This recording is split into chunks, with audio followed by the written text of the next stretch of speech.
अस्सलाम वालेकुम नाज़रीन, डी अलर्ट में शतार सरोया जी ख़िदमत में हाज़िर आहे। अॼु असां इंटरव्यू लाइ हिकु अहम शख़्सियत खे घुरायो आहे पंहिंजे स्टूडियो में ऐं उहा शख़्सियत घण रुखी शख़्सियत आहे जंहिंजो तारुफ़ हिकु सहाफ़ी वारो तारुफ़ बि आहे, हिकु अदीब ऐं दानिश्वर वारो तारुफ़ बि आहे ऐं पाण हिस्टोरियन आहिनि। सिंध जी तारीख़ ते उन्हनि जो ज़बरदस्त कमु थियल आहे ऐं हुननि जा किताब बि काफ़ी सिंध जी तारीख़ ते लिखियल आहिनि। पाण कॉलमिस्ट बि रहिया आहिनि ऐं सिंध जे मशहूरु अख़बारुनि में एडिटर जी लेवल जा जे उहिदे ते बि पाण रहिया आहिनि। सो असांजे स्टूडियो में आहिनि रुख सिंधी साहिबु। साईं अस्सलाम वालेकुम। रुख साहिबु कीअं आहियो? ठीकु ठाक, ख़ैरियत सां?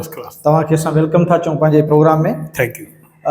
तव्हांजी ज़िंदगी हूअं त सॼी हिकिड़ी स्ट्रगल ऐं जुस्तजू ते मबनी आहे ऐं सिंध जा तमामु घणो हल्को तव्हांखे सुञाणे बि थो, पर असांजे हमसरी जे नाज़रीन खे तव्हां पंहिंजो मुख़्तसर इंट्रोडक्शन बि करायो ऐं इहो ॿुधायो असांखे त तव्हांजो नंढपण कीअं गुज़रियो। महिरबानी सरोई साहब, सतार सरोई साहब ऐं हम सफ़री सिंध जो मां थोराइतो आहियां जो तव्हां दावत ॾे मूंखे घुरायो आहे ॻाल्हि ॿोल जे हवाले सां। असल में छा आहे त पाण बुनियादी तौर ग़रीब घराणे सां तालुक़ु रखंदड़ आहियूं। नंढे हूंदे खां ई पाण सरकारी स्कूलनि में ॻोठनि में पढ़ियासीं, उतां ई पंहिंजी आबियारी थी, पोइ शहरनि में दाख़िल थियासीं ऐं पंहिंजी जेको आहे सो मुंहिंजो जनमु जेको थियो सो कंडियारे जे भरिसां हिकिड़ो ॻोठ हो हामिद हुजण, उते थियो। उते नंढिड़ो 2 कमरनि जो स्कूल हूंदो हो, उते असीं पढ़ंदा हुआसीं। उनखां पोइ जॾहिं असां ख़ासि करे कंडियारे हाई स्कूल में दाख़िला वरिती त असां नई दुनिया ऐं नए जहान सां रोशनास थियासीं। उहो टाइम जेको हुयो उहो हुयो जनरल ज़िया जे मार्शल लॉ जो। उन वक़्त ते सिंध में जनरल ज़िया जे ख़िलाफ़ु हिकिड़ी वॾी नफ़रत मौजूदु हुई ऐं ख़ासि करे जेके पढ़िया लिखिया नौजवान हूंदा हुआ, स्टूडेंट्स, उन्हनि में तमामु घणी हलचल हुई हुन जे ख़िलाफ़ु। असां पहिरियों जेको कंडियारो डिग्री कॉलेज मां असां हिकिड़ो जुलूस कढियो 4 मार्च जे हवाले सां। शुरूआत में असां दाख़िला वरिती, असांखे सिर्फ़ु इहो हूंदो त भई सिंध सां नाइंसाफ़ी थिए थी, कहिड़ी थी थिए, कीअं थी थिए, उहा असांखे ख़बर न हूंदी हुई। मतिलबु इहो आहे त बाबा असां ही जेको जेका हुक्मरान वेठा आहिनि उहे सिंध सां नाइंसाफ़ी कनि था। असां जुलूस कढियो हिकिड़ो, कंडियारो शहर खां थोरो ॿाहिरि कॉलेज हुयो ऐं शहर ताईं असां जुलूस कढियो। उनखे जुलूस खे जेको आहे सो गुज़िरियल 2-3 हंधनि ते रोकियो वियो।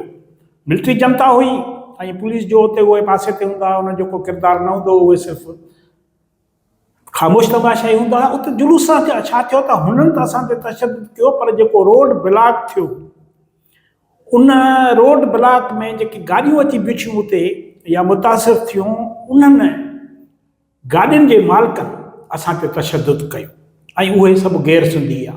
हाणे इन सां छा थियो त असां स्टूडेंट्स में हिकिड़ो क़ौमी जज़्बो त भई हेॾां हिकिड़ी मिलिट्री आहे, उहा असां माण्हुनि खे, असां स्टूडेंट्स खे मारे पई, तशदुद पई करे, शहर ॾे वञणु नथी ॾे।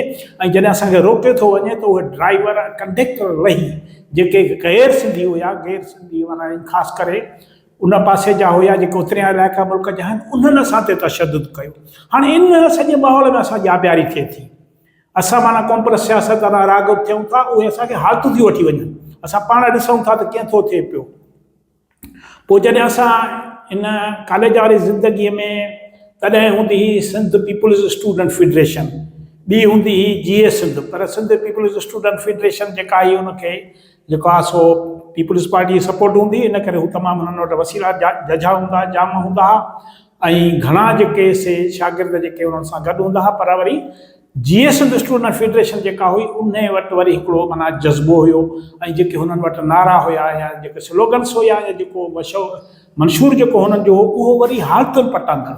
असां सिधी सयूं न दिखबा वियासीं। अहिड़े तरीक़े सां असां नंढे हूंदे खां कॉम्प्रेस सियासत में दाख़िल थियासीं ऐं फर्स्ट ईयर इंटर जो ज़मानो हुयो। उनखां पोइ अॻिते हली असां मुख़्तलिफ़ तनज़ीमुनि में आयासीं। सिंध दोस्त इनकलाबी तनज़ीम थी, वतन दोस्त इनकलाबी पार्टी थी।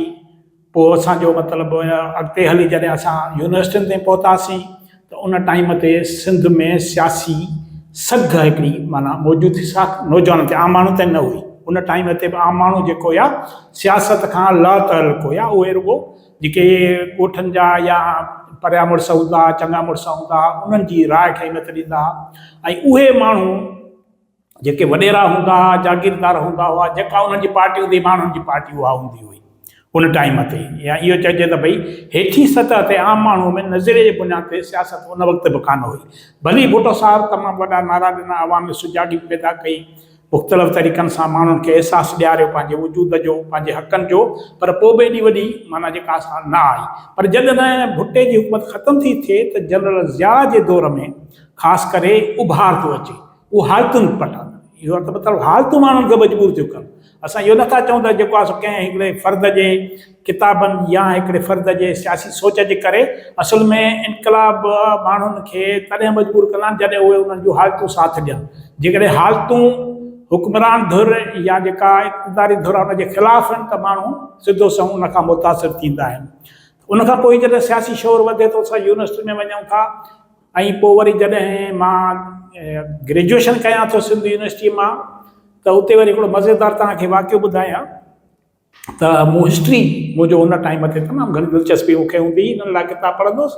पोइ ख़ासि करे मां जॾहिं बुक स्टॉलनि ते वेंदुसि, उर्दू किताब हिननि लाइ किताब छा हूंदा, साईं गज़नवी फलाणो, साईं फलाणा, माना हिंदुस्तान ते जेके हाकिम रहिया उन्हनि बाबति।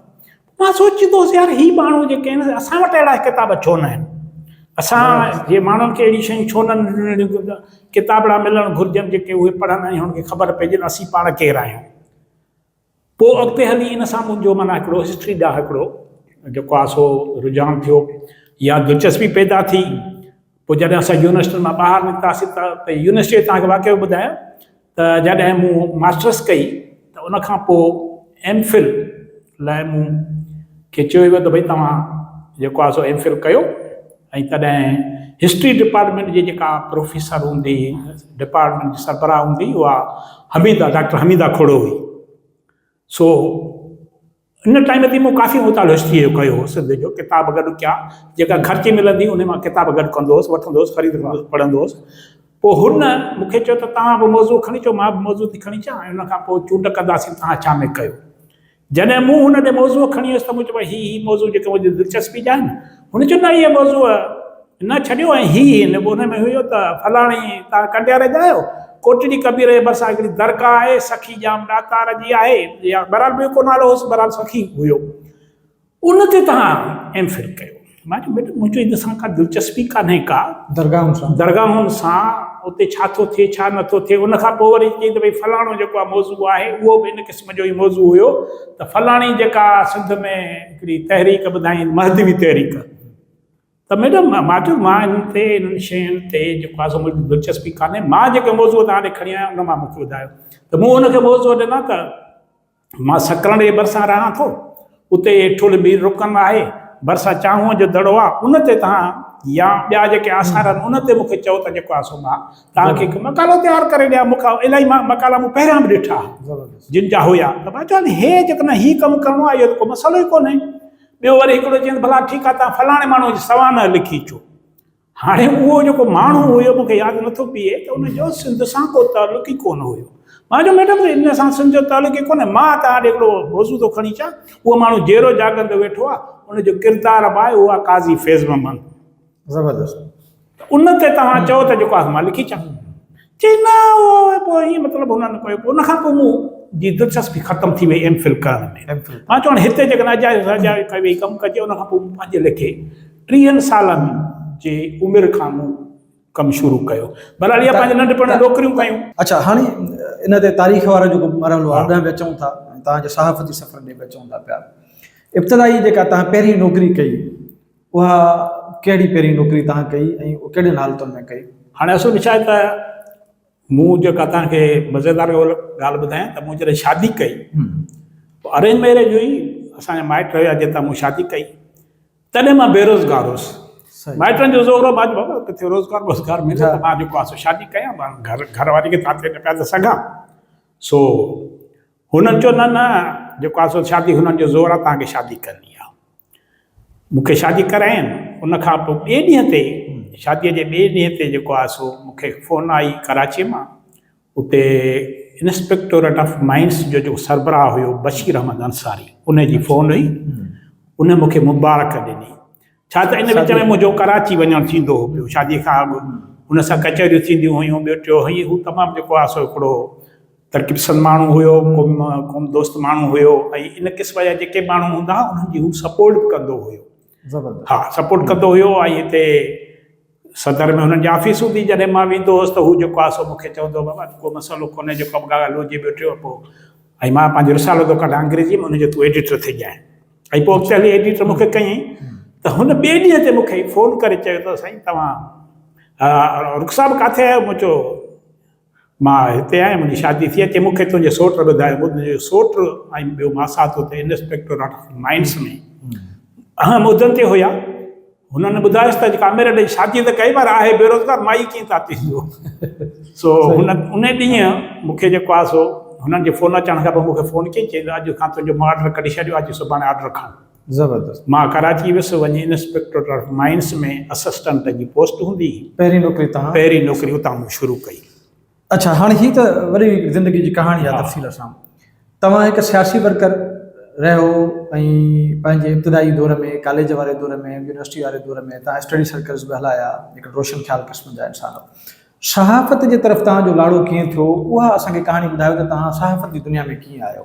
हिकु आम शागिर्द ऐं रोशन ख़्याल नौजवान सहाफ़त जी दुनिया में कीअं आहियो, उहो सफ़र असांखे नाज़रीन खे ॿुधायो। असल में इहो जेको मुंहिंजो सहाफ़त में अचणु बि हादसाती हुयो। असुल थियो छा त जॾहिं हिते असां वटि 3 सेप्टेंबर वारो वाक़ियो थियो, हैदराबाद में वाक़ियो थियो, हुनजो रद्दमल कराची में थियो। असां कराची में रहंदा हुआसीं, बिहार कॉलोनी में। हाँ, बिहार कॉलोनी में उते रहंदा हुआसीं। उते जॾहिं अक्सरत हूंदी, तमामु घणो क़तलाम थियो, भरिसां साबरा ॻोठ हुयो, उते क़तलाम थियो। उन खां पोइ, इन वाक़े खां पोइ गिरफ़्तारियूं थियूं। असांजा कुझु वास्ता अहिड़नि माण्हुनि सां हुया जेके अॼु बि ज़िंदा आहिनि, मां नाला नथो खणां, उन्हनि जूं गिरफ़्तारियूं थियूं। तॾहिं मां, मुंहिंजो सोट, ॿियो हिकिड़ो दोस्त असांजो जूने जो हूंदो हो, लाड़काणे जो, असां अल्लाह सब स्क्वायर में रहंदा हुआसीं। अल्लाह सब स्क्वायर में फ्लैट हुयो, उते असीं रहंदा हुआसीं। सो जॾहिं गिरफ़्तारी थी त राति जो ओचितो असांजे फ्लैट ते चढ़ाई थी। उन में पुलिस हुई, ॿियूं एजेंसियूं हुयूं। लोही दरवाज़ा तमामु जेको आहे सियारे जी राति असांखे खणी आई। लोही दरवाज़ा भञी, हा, असां 3 माण्हुनि खे खणी आ वञी CIA सेंटर सदर में क़ैद कयनि। 3 सेप्टेंबर वाक़े में जे जांच में। हाणे जॾहिं त असांजूं हमदर्दियूं, वास्ता, दोस्तियूं हुननि सां हुयूं, पर असां हिन में इन्वॉल्व न हुयासीं। छाजे असां रहंदा ई कराचीअ में, वाक़ियो हिते थियो हो, हैदराबाद में थियो हो। उते जॾहिं असांखे खणी आया त हुननि 20-25 ॾींहं असांखे बंदि करे छॾियो। का मुलाक़ात न, कंहिं असांजे मिट माइट खे ख़बर न हुई त असांखे केरु खणी वियो आहे ऐं काॾे खणी आया आहिनि। पोइ बशीर अंसारी वटि हिकिड़ी इतला मिलियो, औरत हुई, उहा मुलाज़मत कंदी हुई। उनखे चई त तूं हीउ कमु कर, हीउ माण्हू ॾिस किथे आहिनि, थाणनि ते वञ। ऐं ख़ासि करे ही सेंटर आहिनि, 3 सेंटर आहिनि कराची में। CIA सेंटर हुया 3। उन्हनि जो मेन सेंटर हुयो सदर में, एम्प्रेस मार्केट जे भरिसां हूंदो हो। सो हुनखे चई त तव्हां वञो, उते वञी जेको आहे सो पुछा कयो, तव्हां औरत जे मथां तव्हांखे कुझु ख़बर पइजी वञे। पोइ उन रस्ते बशीर अंसारीअ ते इहा ख़बर पहुती त असां CIA सेंटर फलाणे में क़ैद आहियूं। अच्छा। हा, उते छा कंदा हुआ, असांखे जो पटियूं ॿधी, सॼो ॾींहुं अखियुनि ते पटियूं ॿधल हूंदियूं।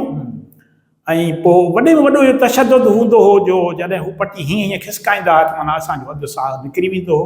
ऐं सॼो ॾींहुं असीं क़ैद हूंदा हुआसीं। हिकु दफ़ो रुॻो ॿाहिरि कढंदा हुआ बाथरूम में वञण लाइ, या मतिलबु या मानी ॾींदा हुआ, मानी सुठी ॾींदा हुआ।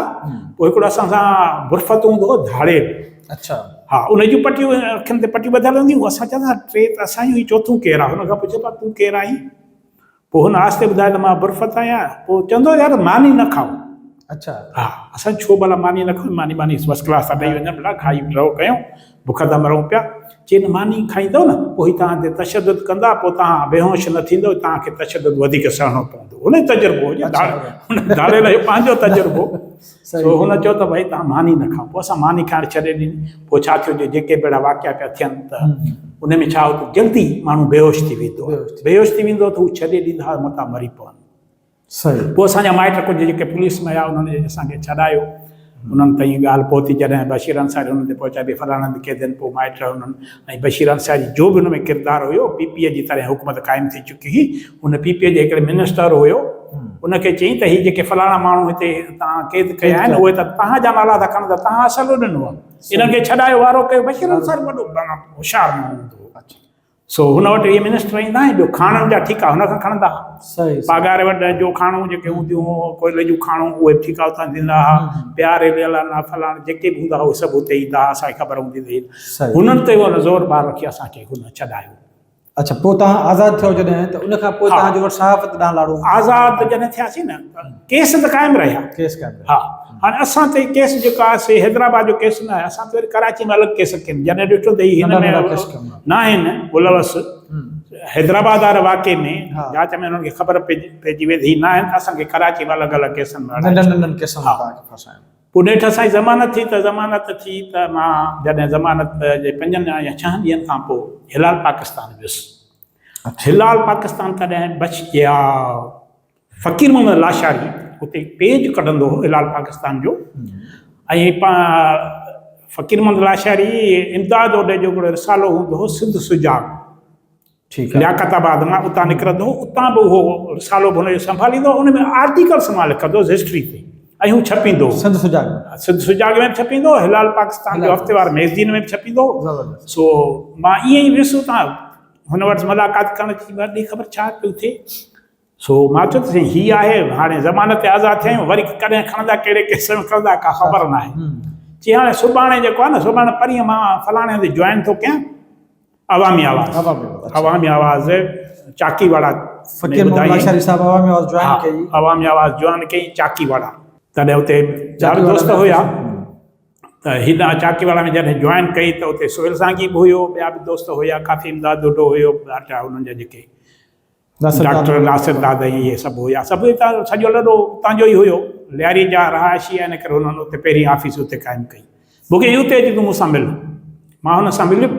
मूंखे चई हाणे सेफ बनी वियो वेठो, मां त पहिरियों कोन सुञाणंदो, चई हे सेफ बनी विया, हिन भरिसां वेह, तोखे बाक़ी सभु सम्झाईंदो, अॼु खां तूं हिते हाणे तो हुते छापा कोन लॻंदा। सही, माना हिन पासे न कमु थी वियो। हा, मां चयो हाणे इहो भलो थियो। सो मां बहरहाल हुन अहिड़े नमूने सां सहाफ़त में अची वियुसि। अवामी आवाज़ पहिरियों जेको सो अवामी आवाज़ मूं जॉइन कई। ज़बरदस्त। पोइ अॻिते तव्हांजो सहाफ़ती सफ़र कीअं रहियो? माना तव्हां वरी हिकिड़ो मरहलो अहिड़ो बि आयो जो तव्हां एडिटर बि थियो? हा, उहो वरी ईअं थियो त अवामी आवाज़ हितां नामको सेंटर में वञी हुननि ऑफिस रखी। नामको सेंटर माना हिते सिटी कोर्ट जे भरिसां उते रखियनि, त उते मां ज़हीर मीरानी हुयो, ॿिया दोस्त बि हुया मुख़्तलिफ़, माना के एडिटर पेज संभालींदा हुआ, मां न्यूज़ एडिटर हुयुसि, अनवर पीरज़ादो बि एडिटर थी आहे त पोइ मां न्यूज़ एडिटर हुयुसि। इन विच में इमदाद ओढे ऐं हुननि जा पाण में माना जेको सो कारोबारी हवाले सां मामला बिगड़ी विया। हुन वञी अलॻि अख़बार कढी सिंध सुजाग पहिरियों हुन रिसालो बि निकिरंदो, पोइ वरी हुनखे उन अख़बार जो रूप ॾिनो, उनजो पहिरियों एडिटर मुक़ररु कयईं, पाण चीफ एडिटर थियो सिंध सुजाग जो पहिरियों एडिटर। हाणे उनखां पोइ इहो सिंध सुजाग मूं संभाली, काफ़ी टाइम संभाली। हाणे इन विच में साल ॾेढ खां पोइ फ़कीर मोहम्मद लाशारी अवामी आवाज़ छॾे चुको हो, जॾहिं नामको सेंटर खां अॻु ई छॾे चुको हो। हुन कोशिशि पई कई मां पंहिंजी अख़बार कढां। अच्छा, फ़कीर मोहम्मद लाशारी, हा, जागो अख़बार। हाणे हुन जॾहिं जागो कढी छा मूं हुन सां गॾु कमु कयो ऐं हुन सां तमामु मुंहिंजी घणी वेझड़ाई। हा, ऐं मूंखे मतिलबु हू सुञाणंदो हो मुंहिंजी तबियत खां, मां हुनजी तबियत खां। सो मूंखे फ़ोन कई, चई इहो इन्हनि खे जवाबु ॾेई छॾ, नोटिस ॾेई छॾ इन महीने जो, पाण पंहिंजी अख़बार था कढूं। मां फ़िलहालु जेको आहे सो हिकिड़ो कुरैशी साहिबु हुयो, मूंखे सरदार कुरैशी, उनखे न्यूज़ एडिटर मुक़ररु कयो आहे, ऐं तव्हां हेॾां अचो त पाण हिते पाण गॾिजी संभालींदासीं।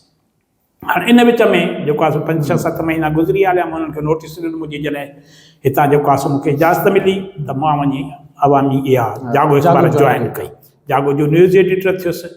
कुझु ॾींहंनि जे माना कुझु महीननि जे अंदरि हादसो थियो, जंहिंमें फ़कीर मोहम्मद लाशारी वफ़ात करे, उन जा ॿिया दोस्त बि हुयो, उहो वफ़ात करे वियो। इस्माइल उॾे जो साहिबु हुयो, जगदेश मलाणी उहो वफ़ात करे वियो। ऐं अख़बार जा जेके 5-7 मालिक हुया जागो जा, उन में इहा पलीजो हूंदो, गुलाम कादर पलीजो, उहो माना मेन मालिक उहो माना हुयो। सो उहो बि ज़ख़्मी थी पियो। इन में हादसे में जॾहिं फ़कीर मोहम्मद लाशारी वफ़ात करे वियो, त इन खां अॻु जेका अख़बार में जेको इंट्रस्ट जेको हूंदो सो हूंदो सिराजुल हक़ जो, सिराज मेमन जो ईंदो हो, रोज़ शाम जो ईंदो हो। उते कालम बि लिखंदो हो हफ़्तेवार, मूंखे हींअर ज़हन में कोन थो अचे कहिड़ो कालम हुयो, त उहो कालम लिखंदो हो, सियासी कालम, सियासी तजुर्बे, बहितरीन तजुर्बे लिखंदो हो। उन सां मुंहिंजी माना वास्तेदारी माना इहा हूंदी त हू मूंखे घुराईंदो, अॼु कालम में हीअं आहे हीअं, त माना उन सां जीअं फ़कीर मोहम्मद लाशारी वफ़ात कई उनखां पोइ हिननि जा जेके अंदरि 5-7 जेके पार्टनर हुया उन्हनि छिकताण पैदा थी ख़बर केरु संभाले हिकिड़ो स्पेस क्रिएट थियो स्पेस क्रिएट थियो फ़कीर बदल लाचारी अहिड़ी वॾी शख़्सियत हुई उहा जॾहिं हली थी वञे त उनखां पोइ हिकिड़ी धुर उनजो हो त असां इन अख़बार ते कब्ज़ो करे इनखे पंहिंजे सियासी मक़सदनि लाइ इस्तेमालु कंदासीं माण्हू उन धुर जो नालो नथो खणा उन धुर जो इहो मक़सदु हुयो त असां अख़बार खे पंहिंजे सियासी मक़सदनि लाइ इस्तेमालु कंदासीं ऐं मूं वटि जेको हेठां स्टाफ हुयो तेसि ताईं मूं इंचार्ज तौर ते अख़बार संभाले वरिती फ़कीर बदल लाचारी जे वफ़ात खां पोइ त हिननि जी माना इहो जेको आहे अंदरूनी हले पई मूंखे त एतिरी घणी ख़बर न पई पइजे पर सरहद इलाइक़े ताईं इहे ॻाल्हियूं वञी पहुतियूं त हाणे हीअं था कनि ऐं यकदमि जेको आहे हर शइ चेंज था कनि पिया पॉलिसी ॿिया मतिलबु पब्लिशर चेंज थी वियो पब्लिशर लाचारी हुयो एडिटर लाचारी हुयो अख़बार हुनजी मालिक हुयो हू पार्टनर हुया राति जे टाइम ते मां सम्झां थो त असां 12:30 ताईं अख़बार जो माना वाइंड अप कमु कयो त सिराज मेमण जी गाॾी आई मूंखे फ़ोन कयईं अख़बारी नंबर ते मोबाइलूं कोन हूंदियूं मूंखे चयईं त मां गाॾी थो मोकिलियां तव्हां मुंहिंजे घर हलिया अचो मां हा ठीकु उते वियुसि त हुन मुंहिंजा काग़ज़ रखिया चई हिननि त सही कंदो वञी अच्छा हा मां चुप करे मतिलबु हुन सां घणो वॾो माना एतिरा मां हुनजो को दोस्त तमामु डिसेंट क़िस्म जो माण्हू हो मां साईं करे बसि कयूं चई तूं ख़बर हाणे छा थी चुको आहे हीअ सुभाणे काग़ज़ जमा थींदा तूं हिन अख़बार जो पब्लिशर बि तूं आहे मालिक तूं एडिटर ज़बरदस्त तव्हांजी हाणे लाइफ में न्यूज़ एडिटर खां पोइ एडिटर ऐं पब्लिशरशिप मां अख़बार सॼी हुनजी मालिकी ॾेई छॾी पोइ ॿिए ॾींहं ते जॾहिं इहे सॼा असां काग़ज़ जमा कया मूंखे ॿुधाईं की त फलाणी धुर जी कोशिशि हुई त इहा अख़बार खे हाईजैक कजे ऐं पंहिंजे सियासी मक़सदनि लाइ इस्तेमालु कजे ऐं जॾहिं त अख़बार असां हिन मक़सद लाइ कढी कान्हे त का हिकु धुर जेको आहे हुन ते पंहिंजो जरादारी करे पोइ हुनखे 2-2.5 साल मूं पब्लिशर ऐं एडिटर तौरु संभालियो तेसि ताईं वरी जो गुलाब कादिर बि ठीकु थी वियो पोइ हुन सां असांजा बेनज़ीर सां वास्ता हुया अॻिते हली बहरहाल इहो सफ़र हीअं रहियो अच्छा ॾाढो ज़बरदस्त शानदार नाज़रीन तव्हां रुख साहिब जी ॻाल्हि ॿोल ॿुधी ऐं इब्तिदा खां वठी सहाफ़ती सफ़र ताईं जो पूरी स्ट्रगल आहे रुख साहिब जी मां तव्हांखे इंट्रोडक्शन में ॿुधायो त रुख साहिब जो जेको तारुफ़ आहे जीअं ॻाल्हि ॿोल में बि थी त हीअ बुनियादी तौर ते तारीख़ जो शागिर्द बि आहे तारीख़ नवीस बि आहे हिन किताब लिखिया आहिनि सिंध जी तारीख़ जे हवाले सां हीअ हिकिड़ो मूं वटि किताब मौजूदु आहे सिंधु सभ्यता जी ओसर ही सिंधु सभ्यता जी ओसर किताब रुख साहिब जेको लिखियो आहे उहो निजो सिंध जी इंडस सिविलाइज़ेशन जी पूरी हिस्ट्री ते आहे ऐं हिन किताब जो तारुफ़ मां अलॻि सां तव्हांजे आॾो पेश कंदुसि ऐं रुख साहिब सां जॾहिं ॻाल्हि ॿोल कंदासीं त तारीख़ जे हवाले सां बि ॻाल्हि ॿोल कंदासीं हाणे हीअ जेको किताबु आहे इन में सिंधु माथर जी अर्ज़ियाती जाग्राफ़ी ते हिननि ज़बरदस्त नमूने सां लिखियो आहे ऐं तहज़ीबी ऐं सियासी जाग्राफ़ी सिंधु तहज़ीब जी सिंधु माथर में अवाइली इंसानी आबादियूं सिंधु माथर में ॻोठाणियूं ज़रई सकाफ़तूं सिंधु माथर में शहरी रियासत जो बुनियाद सिंधु माथर में शहरी रियासत जी मुआशराती हालत सिंधु माथर में शहरी रियासत जो मुआशी तजिज़ियो हाणे हीअ ज़बरदस्त क़िस्म जा क़ाबिल पढ़ क़िस्म जा हिन में मौज़ू रुख साहिब छेड़िया आहिनि सिंधु सभ्यता जे वारसनि जी ॿोली ऐं लिपि हीअ इंतिहाई अहम मौज़ू आहे जंहिं ते अॼु ॾींहं ताईं कमु थिए पियो ऐं घणे खां घणो कमु करण जी ज़रूरत आहे सिंधु माथर जी शहरी रियासत में मज़हब ऐं नज़रिया ऐं सिंधु माथर जी शहरी रियासत जा परॾे सां लाॻापा सिंधु माथर जे अवाम जो नस्ली जाइज़ो सिंधु सभ्यता जे ज़वाल जो मफ़रूज़ो ऐं हीअ जेके आहिनि जेके मौज़ू इहे सभु इंतिहाई महिनत तलब मौज़ू आहिनि हाणे रुख साहिब जा जेके किताब आहिनि हूअं त 18 किताब आहिनि रुख साहिब जा हाणे मां तव्हांखे थोरो कुझु किताबनि जो बि जाइज़ो बयानु थो कयां सिंधु सभ्यता जी ओसर जीअं मां तव्हांखे ॿुधायो तहक़ीक़ निज तहक़ीक़ आहे सिंधु सभ्यता जा मुहक़िक़ जेके बि इंडस सिविलाइज़ेशन जा रिसर्चर्स आहिनि स्कॉलर्स आहिनि उन ते रुख साहिब कंपाइलेशन कई आहे सिंधु सभ्यता आर्यन ऐं दरावड़नि वारो मफ़रूज़ो तहक़ीक़ ऐं हीअ इंतिहाई अहम मफ़रूज़ो आहे जंहिं ते अॼु ॾींहं ताईं असां फाथल आहियूं ऐं रुख साहिब पंहिंजे हिन मफ़रूज़े खे रद्द कयो आहे त असां को आरिया आहियूं ऐं उहो कीअं उन ते ॻाल्हि ॿोल कंदासीं सिंधु सभ्यता जा क़दीम माॻ क़ौमूं ऐं क़ौमी तहरीक आज़ादी हिकिड़ी सियासी सूरत हाल जो तजुज़ो आहे टोड़ी फाटक जो सान्हो तारीख़ ऐं सियासी सूरत हाल जो तजुज़ो आहे सिंधी क़ौम जो मुक़दमो तारीख़ ऐं सियासी सूरत हाल जो तजुज़ो आहे सिंध जी सियासी तारीख़ जी लाट अदब लिटरेचर ते हिननि जो कमु थियल आहे काज़ी फ़ैज़ मोहम्मद हिकिड़ो तमामु वॾो नाव आहे सिंध में हारी जदोजहद जे हवाले सां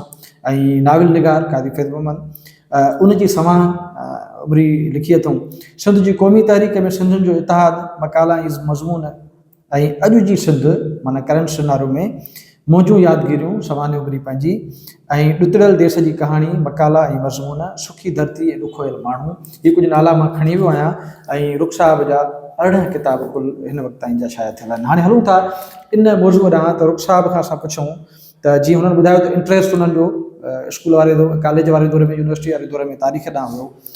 रुख साहब तव्हांजो हाणे हिस्ट्री तरफ़ लिखण जो अमल सोचण जो अमल त घणो वक़्तु अॻु हो, नंढा नंढा मकाला बि तव्हां लिखिया हूंदा, किताब लिखण जो अमल तव्हां कॾहिं शुरू कयो ऐं हेल ताईं तव्हां पंहिंजे रिसर्च जे ज़रिए सिंधू तहज़ीब खे कीअं ॾिठो आहे? असल में छा आहे त जॾहिं मूं मुतालो कयो किताबनि जो ऐं ख़ासि करे सिंध जी तारीख़ ते, मां हैदराबाद मार्केट में वेंदो हुउसि, सिंध जे तारीख़ बाबति किताब ॻोल्हींदो हुउसि, पुछंदो हुओ सिंध जे तारीख़ ते कहिड़ा आहिनि किताब छपियल तव्हां मार्केट में मौजूदु आहिनि। को बि अहिड़ो किताब न मिलंदो हो जंहिं ते चइजे त भई हिन मौज़ूअ ते हीअ किताब मौजूदु आहे असां वटि, या त तर्जुमा हूंदा हुआ या वरी अहिड़ा किताब हूंदा हुआ जेके आउटडेटेड थी चुका हुया, जंहिंजो माना का अहमियत न हूंदी हुई, ख़्याल या जेका रिसर्च आउटडेटेड, जेका रिसर्च नई थी उन खां पोइ आउटडेट थी विया।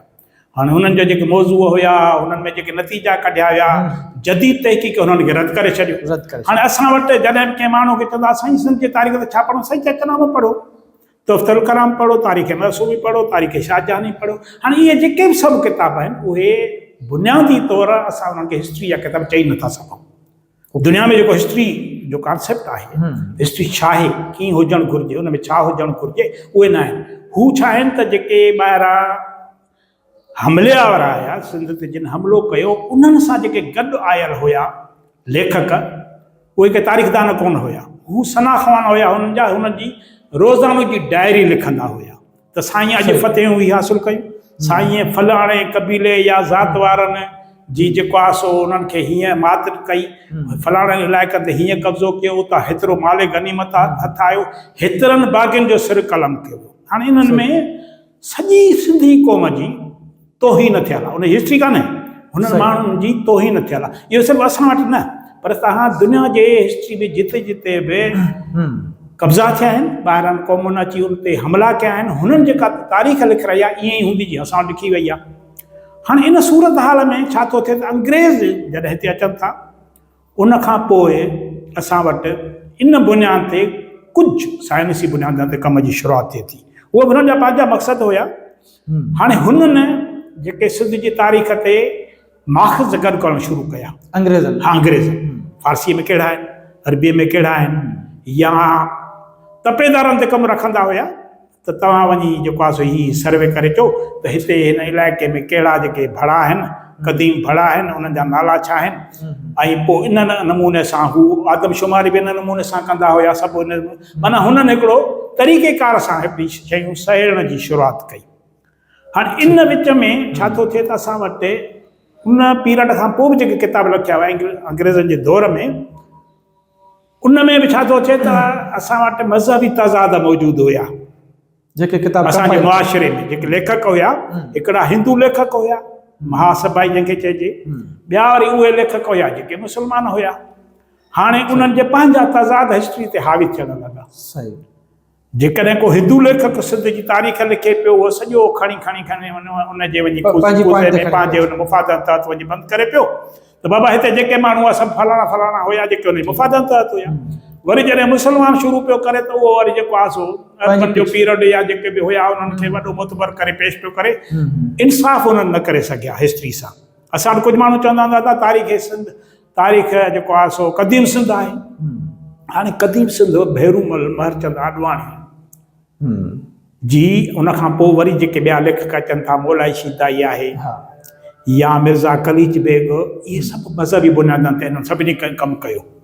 मज़हबी बुनियादनि ते ईअं त भेरूमल महरचंद आडवाणीअ खे तव्हां जॾहिं किताब हुन जा पढ़ंदो होॾां जेको आहे सो रामायण गीता उन्हनि खे खणी रखंदो त उहो साॻी ॻाल्हि आहे। हाणे हुन में तहक़ीक़ खां घटि मज़हब जो अंसर वधीक आहे। फलाणा हीअं आया, फलाणा हूअं आया, हर कंहिं पंहिंजी एंगलिंग कई। पोइ वरी जॾहिं सिंधू सभ्यता जो जेको आहे सभु माॻ दरियाफ़्त था थियनि, सिंधू तहज़ीब दरियाफ़्त थी थिए, अंग्रेज़नि दरियाफ़्त कई। उन खां पोइ जॾहिं अंग्रेज़नि जेके वरी नतीजा कढिया, उहे वरी असांजे लेखकनि हिंदू तोड़े मुस्लमाननि साॻियो जीअं हुननि नतीजा कढी तव्हांखे ॾिना, उन्हनि उहे जे ईअं शाया करे छॾिया, न ॾिठो हुनजो पासो न कुंड, या हुननि अंग्रेज़नि जा कहिड़ा मुफ़ाद आहे। माना विरहाङे ताईं असांजूं तारीख़ूं ईअं लिखी वयूं। हुननि खे बि तव्हां इहे नथा चई सघो त भई जेको आहे असांजो कयो तारीख़ जेका आहे असांजे कार जे मुताबिक़, असांजे क़ौमी कार जे मुताबिक़ ऑथेंटिक न आहिनि, माना विरहाङे ताईं पंहिंजी पंहिंजी इंग्लिश। बिल्कुलु।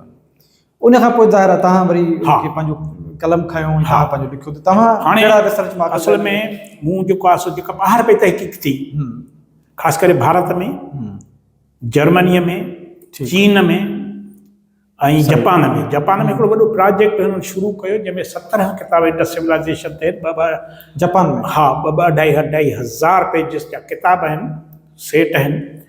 हुननि दुनिया जे माहिरनि खे घुराए करे हुननि ते तहक़ीक़ कई। उहे मूं नज़र मां कढिया। उते कराची में असां ख़रीद बि कुझु कया, काफ़ी शयूं, काफ़ी ऑनलाइन घुरायूं। उते असल में छा आहे त असां वटि हर शइ मुफ़्त थी मिले। हुते जेको तव्हां आर्टिकल जेको आहे उहो बि जेकॾहिं अख़बार जो खणंदव त उनजा तव्हांखे पे करणी पवंदी आहे, पैसा ॾियणा पवंदा आहिनि। पूरो प्रोफेशनल अधु तव्हांखे पेज पढ़ाईंदा, हुनखां पोइ चवंदा हाणे मेंबरशिप कयो त तव्हांखे हीअ शइ मिलंदी। सही। अहिड़े नमूने उहे बि हथु कया। हाणे उन में जॾहिं असां ॾिठो त असांखे तहक़ीक़ दुनिया में पई थिए, असां वटि त कुझु बि कोन थो थिए। सही। असां वटि जेका तहक़ीक़ थिए पई, जेके इदारा कनि पिया, जेके असां वटि अदबी बोर्ड या जेके ॿिया इदारा या सिंध या सिंधलाजी आहे, उन किताब ते तहक़ीक़ कया। पोइ हिकिड़ो माण्हू मुंहिंजे नज़र मां जेको सिंध में गुज़रियो, उहो M H. Panwar. M H. Panwar scientific बुनियादनि ते कमु पियो करे, क्रोनोलॉजिकल, हा, हिस्ट्री ऑफ सिंध, हा, हिस्ट्री ते। उनखे हिकिड़ा बुनियाद, साइंटिफिक बुनियाद फ़राहम कया त जेका बि शइ तव्हां चओ था, ॻाल्हायो था, उन जो रेफरेंस हुजे, उन जा तव्हां वटि सबूत हुजनि। जेकर सबूत न आहिनि त उहा कूड़ी आहे। सही। हा, उनखे मां तमामु घणो उनखां मुतासिर थियुसि।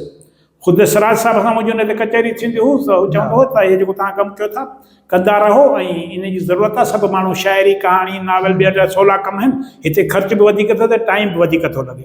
तव्हांखे हैरत थींदी त मां जॾहिं 30 सालनि जी उमिरि में कमु शुरू कयो त 20-25 साल मूं सिंध जे हिस्ट्रीअ ते हिकिड़ो बि आर्टिकल कंहिं रिसाले में कोन छपायो। छाजे करे मां मुतमिन न हूंदो हुउसि। त मां चयो हे हेतिरो अञा हिन ते वधीक तहक़ीक़ कजे, अञा वधीक ॿिया पासा ॿिए दुनिया जे अंदरि कहिड़ो कमु थो थिए। इहो न आहे त ॿुधी सुधी ॻाल्हि में हिकिड़ो किताब पढ़ी आर्टिकल तयारु करे ॾेई छॾियो, न। पोइ 25-30 सालनि खां पोइ मां उन्हनि शयुनि खे वाइंड अप करणु शुरू कयो। उनजे नतीजे में ही कुझु किताब आया आहिनि। अच्छा, पोइ हाणे जॾहिं असां चऊं था त इंडस सिविलाइज़ेशन, या मिसाल जे तौर ते आम तौर ते असां इहो चवंदा आहियूं त 50,000 साल क़दीम सिंध जी तहज़ीब, तव्हां पंहिंजे पूरे रिसर्च खां पोइ कहिड़े नतीजे ते पहुता हो त सिंध जी तहज़ीब खे असां किथां खां शुरू कयूं ऐं कीअं उनखे एक्सप्लेन कीअं कयो सिंध जी तहज़ीब खे? हाणे असल में छा आहे त जेका हींअर दुनिया में तहक़ीक़ थी आहे, ऐं ख़ासि करे जेका जदीद टेक्नोलॉजी आई आहे, उन में जेके हींअर माॻ असां वटि खोटाई हेठां आहिनि, जीअं सिंध खां सवाइ जेके माॻ ख़ासि करे भारत में मिलिया आहिनि, राखी गढ़ी आहे, ॿिया माॻ आहिनि, द्वारका आहे, त अहिड़ा माॻनि ते हुननि इलाही कमु कयो आहे। ऐं सिर्फ़ु उन्हनि पाण न, पर दुनिया जे माहिरनि। हाणे हिन वक़्तु जेका सिंधू तहज़ीब जी शहरी तहज़ीब, हाणे सिंधू तहज़ीब असां ॿिनि हिसनि में था विरायूं। हिकिड़ी उहा तहज़ीब जेका ॻोठाणी हुई, ॻोठाणियूं सकाफ़तूं हुयूं, हा, माना उहे अञा शहरी सतह ते न पहुतियूं हुयूं। नंढा ॻोठ हुया, माण्हू उते रहंदा हुया, अञा हू शहरी जेका लेवल ते न पहुता हुया। नंढा ॻोठ हुया जंहिंखां महरगढ़ चइजे, आमरी चइजे, आमरी शहरी तहज़ीब न हुई, उनखां मथियो अथव शहरी तहज़ीब वास्तो रखे थो, कोट ॾिजी आहे, ॿिया आहिनि। त शहरी तहज़ीब में असां वटि अची थो वञे चांहो जो दड़ो आहे, मुंहं जो दड़ो आहे, लोथल आहे, हड़ापा आहे, गनवेरवाला आहे, या बालाकोट, इहे काफ़ी अहिड़ा अची था वञनि। सिविलाइज़ेशन, हा। त हाणे पहिरियां असां वटि ॻोठाणियूं सकाफ़तूं, उहे ईअं सम्झो त तव्हां घटि में घटि बि असां वटि 10 खां 15,000 साल आगाटियूं। 10,500 साल त तव्हांजे रुगो महरगढ़ जी तहज़ीब आहे। हाणे उनखां पोइ जेके उनखां अॻु जूं जेके तहज़ीबूं हाणे मिलियूं आहिनि, जिन जी अञा ताईं असां वटि सिंध में त खोटाई कान थी आहे, सिंध में त उन ते रिसर्च न थी आहे, उन्हनि जे वसीलनि जो मसइलो आहे, छा आहे बहरहाल या दिलचस्पी न आहे, उहो उन्हनि जो मसइलो आहे, पर न थी आहे। इहो कमु भारत में काफ़ी पियो थिए, गुजरात में काफ़ी पियो थिए, हुननि जा इदारा यूनिवर्सिटियूं कमु कनि पिया। ऐं ॿियो जेको आहे उहो आहे शहरी तहज़ीब।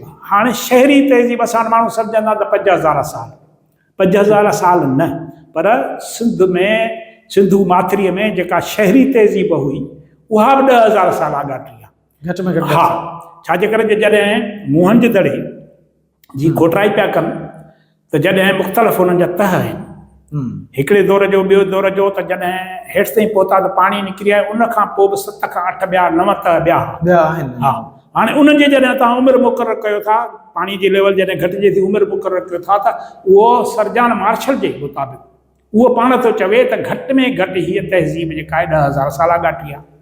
हाणे जेको असां वटि जेको राखी गढ़ी जा जेके नतीजा आया आहिनि उन में ॿुधाइनि था त ही तहज़ीब शहरी तहज़ीब जेका आहे इंडस सिविलाइज़ेशन जेका सॼे हिन खिते ते आहे फैलियल उहा 10,000 साल आगाटी आहे।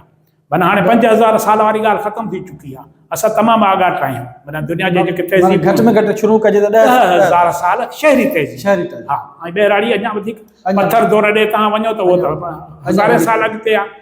70,000 साल पुराणी तहज़ीब असां पथर दौर जा जेके माग मिलिया आहिनि कोट ॾिजी वारे पासे खां ओंगर मां ॿियनि हंधनि तां हैदराबाद मां त गंजे टकर मां उहे आसार तव्हांखे मिलिया आहिनि उहे त इलाही पुराणी आहे। सही। अच्छा हाणे रुख साहब मुंहं जे दड़े में खोटाई त जान मार्शल करे वियो उन खां पोइ वरी खोटाई न थी आहे वरी का नई रिसर्च बि न आई आहे त उन में अञा वधीक रिसर्च जी केतिरी घुर्ज आहे। जेकॾहिं ॿोलीअ जो हिकिड़ो जुज़वी सुवाल तव्हां खां पुछिजे त असां चऊं था त मुंहनि जे दड़े जी ॿोली सिंधी ॿोली हुई त उहा अञा ताईं डिकोड न थी आहे त थोरो असांखे थोरो ॿुधाईंदो तजवीज़ ॾींदो त ई ॿोलीअ खे डिकोड करण लाइ हुकूमत खे छा करणु खपे असांखे छा करणु खपे असांजे जेके तारीख़दान आहिनि उन्हनि खे इंडस सिविलाइज़ेशन खे अञा अनर्थ करण जे लाइ अञा के नयूं शयूं साम्हूं आणण लाइ छा करणु खपे इहो थोरो तजवीज़ ऐं ॾियो या असांखे थोरो राय ॾियो त मुंहनि जे दड़े जे हवाले सां अञा नई तहक़ीक़ जी कहिड़ी घुरिज आहे। हाणे असुल में असां सां जेको वॾो मसइलो थियो आहे असांजी ॿोलीअ सां इहो थियो आहे त असांजी ॿोलीअ जो मुख़्तलिफ़ वक़्तनि ते लिपि चेंज थींदी आई आहे अल्फ़ाबेट। ठीकु आहे। हाणे हींअर जेका असां वटि अल्फ़ाबेट आहे न उहा ईअं सम्झो त अंग्रेज़नि जो जंहिं वक़्तु कब्ज़ो हो उन वक़्त बि पूरी तरह राय जो न हुई। असां वटि ख़ुदाबादी स्क्रिप्ट हूंदी हुई। मां तव्हांखे ॿुधायां त मुंहिंजो वाल साहिबु दुकानु हलाईंदो हो कंडियारे जे भरिसां असांजो ॻोठु हो उहो आहे जेको पंहिंजो हिसाबु किताबु रखंदो हो हटवाणकी हुनखे चइबो आहे असुल ख़ुदाबादी। हाणे हटवाणकीअ में सॼो हाणे जेको बि असांजो मवादु मौजूदु आहे या उन दौर जे 5,000 साल अॻु जेका अल्फ़ाबेट मौजूदु हुई उन जो वास्तो आहे हटवाणकीअ सां ख़ुदाबादी सां। ऐं असां जेकॾहिं हिन लपीअ खे आॾो रखी उनखे ॻोल्हींदासीं त कीअं असीं ॻोल्हे सघंदासीं हुनजो तालुक़ु कीअं जोड़े सघंदासीं। यानी हीअ लपी जो हज़ारे सालनि खां हिन खिते सां वास्तो ई न आहे। फारसी अरबी जो असां सां वास्तो ई न आहे।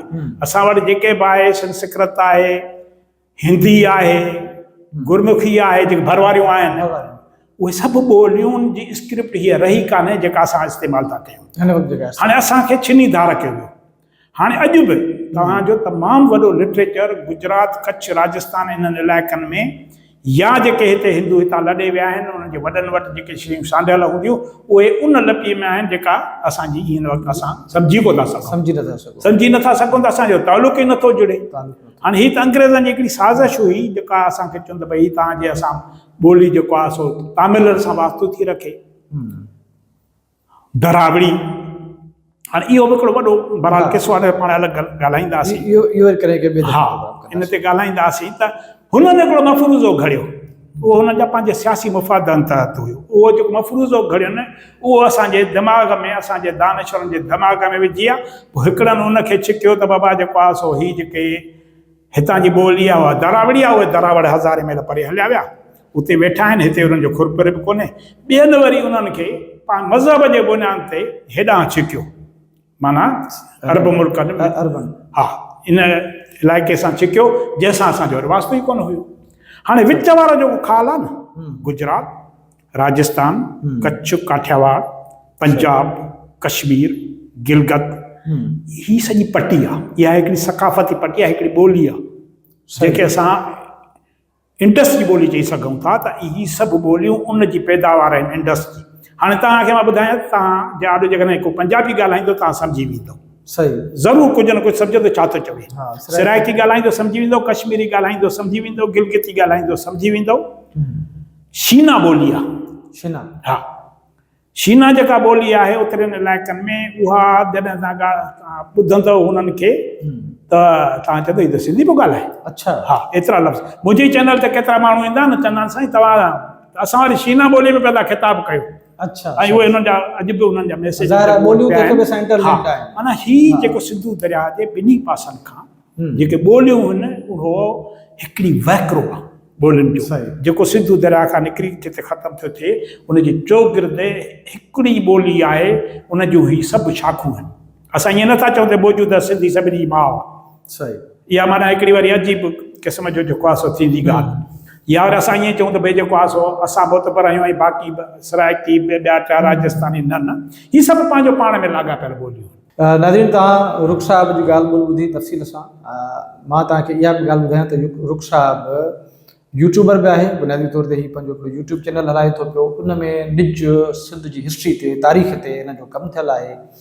ऐं अॼु जा नौजवान ज़ाहिर आहे यूट्यूब ऐं टेक्नोलॉजी मां कीअं फ़ाइदो हासिलु कनि, असां चाहींदासीं त वेंदे वेंदे आख़िर में रुख साहिब अॼु जे नौजवाननि सां मुखातिब थिए ऐं उन्हनि खे सलाह ॾिए त यूट्यूब जे ज़रिए कीअं कमाए सघिजे थो ऐं यूट्यूब खे कीअं असां पंहिंजे हिकिड़े सोर्स ऑफ कम्युनिकेशन तौरु इस्तेमालु करे सघूं था सिंध जे विकास जे लाइ।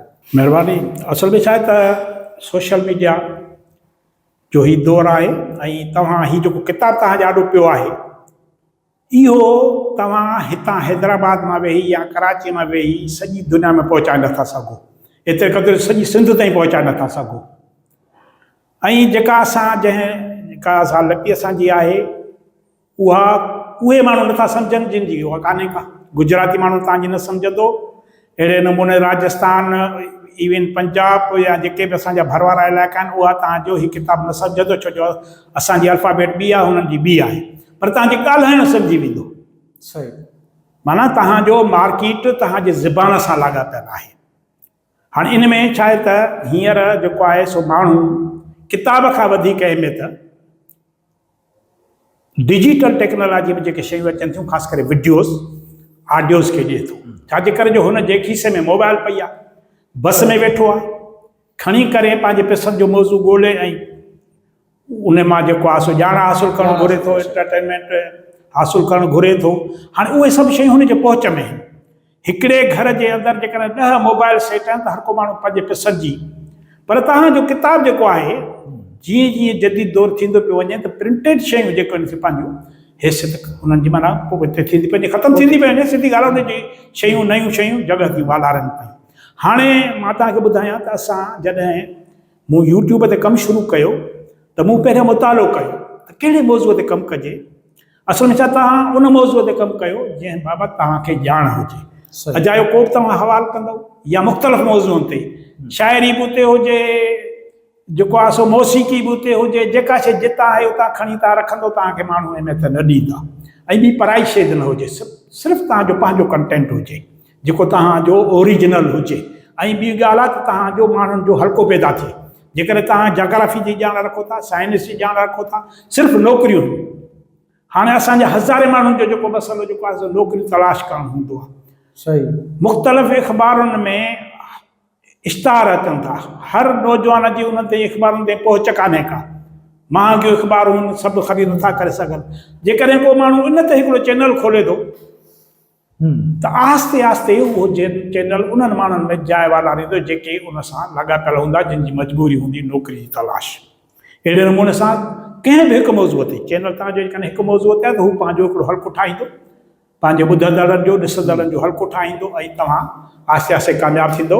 ऐं तव्हां वटि इहो आहे त भई डिजिटल दौर में रुॻो इहो न आहे, यूट्यूब न आहे, फेसबुक ते तव्हां कंटेंट पंहिंजो ॾियो, हिकिड़ी कंहिं मौज़ूअ ते तव्हां कमु कयो। असांजा सिंधी इलाही माण्हू कमु कनि था पिया ऐं कमाइनि था पिया, उन ते कमु कयो ऐं उन ते जिते तव्हांखे ॼाण हुजे ऐं तव्हां कामयाबु थी सघो था। ऐं मतिलबु इहो न आहे त असां हाणे उहो दौरु गुज़री वियो त हाणे पिटको वेही पियो चऊं त भई हीअ छा थींदो, हाणे छा थींदो, काॾे वेंदासीं।